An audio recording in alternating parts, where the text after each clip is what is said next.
Hey everyone, it's me. Sorry if this review might be a little odd, but I'm a little wiped out, look like shit. I was at the doctor's office all morning for some breathing problems and whatnot. See, I got the little thing there and the little band here, and oh, what's that? All gross. So forgive me if this review is a little lackluster because I gotta watch my breath in this. But anyway, and you know what makes it even worse? This is my second time doing this video. I just did this video like 20 minutes ago and went to go put it on the camera, and sure enough, the fucking mini DV tape is goddamn jinxed or whatever. Ugh. See, that's one reason why mini DV tapes fucking suck, man. They really fucking suck. I still got my high 8 tapes over there from 10 fucking years ago that work just fine. Why don't I just bash one of those into the camera with a hammer? It'll probably work better than the fucking mini DV tapes. But anyway, so here is my second time talking about Inglourious Basterds. And I loved it. I absolutely fucking loved it. I thought that it was a goddamn masterpiece. One of the quickest 2.5 hours I've seen in recent years. So quick that holy fucking shit, I wish the movie was longer. It's got all of those, you know, Tarantino-y type scenes where each scene is pretty long, you know? Like, I mean, go back and look at Reservoir Dogs, Pulp Fiction, any of his movies, and you go scene by scene, each scene is full of so much character and full of so much dialogue that they are pretty long scenes. But the scenes in this movie, in Inglourious Basterds, my god, each of them, like, could almost work as a fucking entire movie in itself. Meaning that's what I would have wanted to see. Like, I could picture myself watching an entire movie out of just the individual set pieces alone. Like the opening scene that takes place in Nazi France, where the sort of the villain of the movie, who is Hans the Jew Hunter, so yes, he is the villain of the movie, goes to a dairy farm to look to see if this dairy farmer is hiding out any Jews. And this whole scene is just brilliant because it's calm, it's sort of relaxed, but it's fucking intense. Because you know, looking at this fucking bad guy, that he's sitting there all calm and all suave and all kind of nice, that you know he's just an evil motherfucker underneath and it's about to fucking explode any minute. And that was cool. It reminded me a lot of the Lee Van Cleef's opening scene in Good, the Bad, and the Ugly, where he goes to assassinate that farmer. It reminded me a lot of that. And so that's really cool, because that's a great fucking scene. But, and it's all very interesting dialogue. The movie really made up for the fact that I was so fucking disappointed in Death Proof. It was, I mean, Death Proof, you know, it had about as much dialogue as in any other Tarantino movie, but it wasn't interesting dialogue at all. Which disappointed me in regards to that movie. But this movie is just so fucking cool and funny. Very, very, very funny. This movie's goddamn fucking hysterical. It's his funniest movie since Pulp Fiction. Every word that Brad Pitt says in this movie is fucking gold. It truly is. He's playing this role as if he's playing an actor from the 1940s playing a guy from Tennessee. And it works. It's fucking hysterical. It's like my favorite performance of his since 12 Monkeys. But I've heard some complaints about the movie in regards to the movie in comparison to the movie's trailer. Now, the movie's trailer, it does make it look more like the 1978 Inglourious Basterds. Not that the plot's the same, plot's completely different, but it looks more in regards to that as in it looks like a Dirty Dozen type movie when you look at the trailer. When you actually watch the movie, Brad Pitt and his Bastards are really part of a much bigger thing going on in the movie. The movie's really a big ensemble flick. And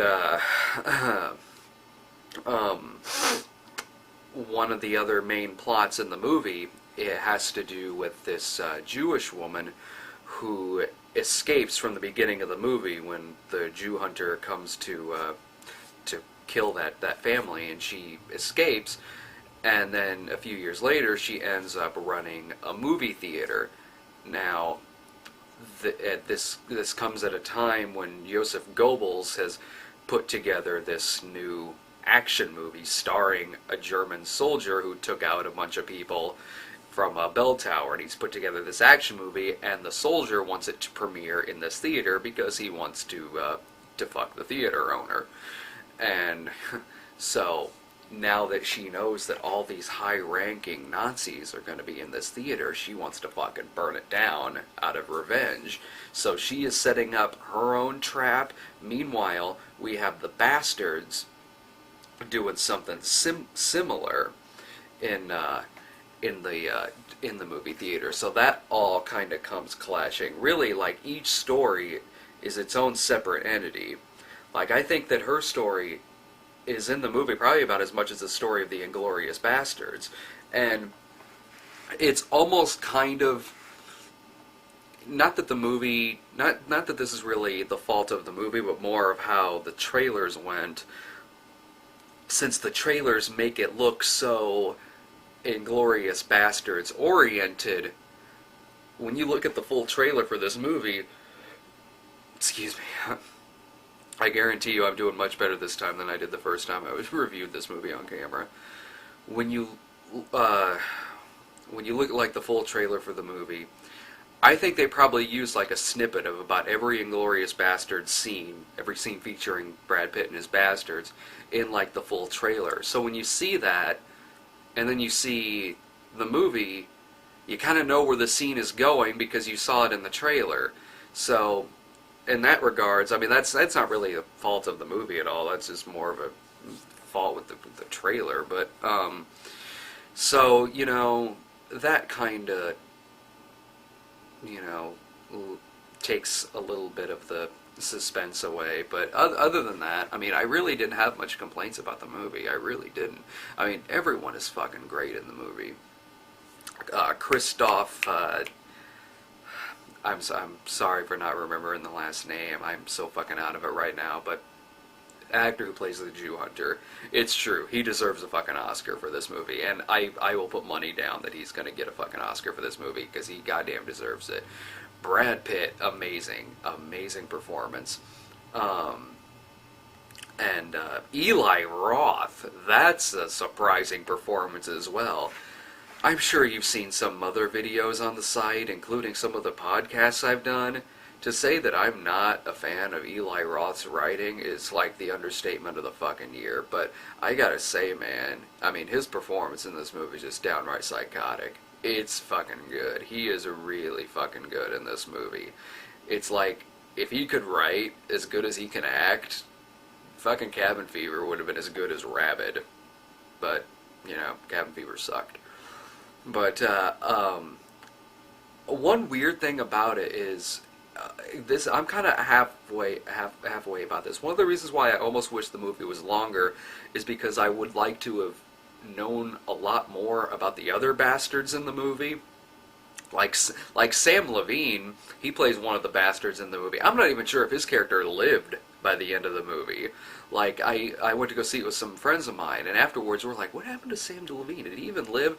And B.J. Novak, who also is one of the bastards, is basically an extra in the movie up until, like, the last 20 minutes. He's pretty prominent in about the last 20 minutes, but before then, he's basically just kind of standing there in the background. It does give some backstory to a couple of them, like one guy who goes by Hugo Stiglitz, which is funny if you've seen Nightmare City. I like that too, how there are kind of name nods in it too, like Brad Pitt playing Aldo Rain, and later on in the movie, Eli Roth's code name is Antonio Margheriti. I like stuff like that. It makes me feel smart. So, on the one hand, I would like to have known a lot more about some of the other bastards. On the other, I kind of get how, like, they are like this mythical squad of like Nazi hunters. Like the Germans don't know that much about them. The British don't know that much about them. They are just like this mythical group of badass motherfuckers. So in that regard, I guess you're kind of feeling that way too, as the audience watching this, that they are just like this group of some of them silent Avengers. So I'm kind of half and half on that. On the one hand, me being like, fucking selfish, I want to know like everything about every single one of them because I fucking love the movie. On the other hand, it's like, well, I see what they were going for. But go out and watch this movie right away, man. I can't fucking wait to see it again. Like I said, it's such a great fucking movie. I've never seen a World War II movie like this at all. Never seen a fucking World War II movie like this. It's its own unique film, like the best of Tarantino's movies are. It's its own entity, and it fucking works. It is just a fucking beautiful movie. And now you'll have to excuse me because I have to go to the store and buy an inhaler. But that's okay, because I love you people very much, and I love talking about this movie. I guess I could chalk it up to this movie fucking kicked my ass, and that's why I'm so pathetic right now. But